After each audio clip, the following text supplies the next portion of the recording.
Mami Bekang? Oh. Tulungan niyo po ako, Mami Bekang. Ayoko na po mag-rehab. Bigyan niyo po ako ng isa pang pagkakataon. Ayaw po magbago. Umupo ka muna, Pablo, ha? Kumalma ka muna. Pablo, pero ulit-ulit na lang eh. Ilang beses mo na sinabi sa akin na magbabago ka.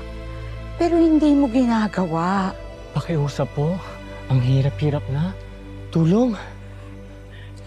Pablo, bumalik ka na sa rehab. Hindi kita matutulungan. Mas masahol ka pa sa tao nga lang ang bito ka dyan! Isa kang diablong nagbibihis banal!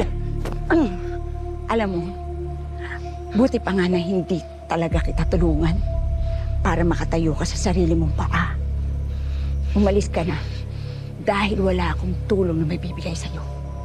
Sapang! Hanggang kailan mo susundin ang tama? Hanggang kailan? Bitiwan mo ako! Bitiwan mo ako! Mananagot kayo pag may nangyaring masama sa akin! Mananagutan niyo to! Mananagutan niyo to! Pagsisisihan niyo to! Pagsisisihan niyo to! Pablo! Pablo!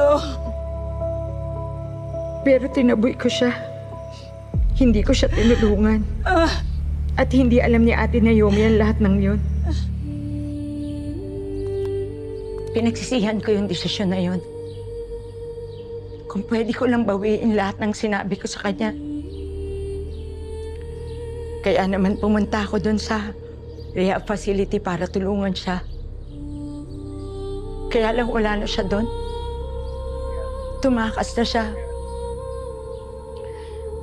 At dahil doon, nag-file ako ng leave sa orphanage para hanapin si Pablo. Ilang buwan ko rin siyang hinanap. Tinanong ko sa mga kakilala niya kung nakita ba siya, pero walang nakakita sa kanya.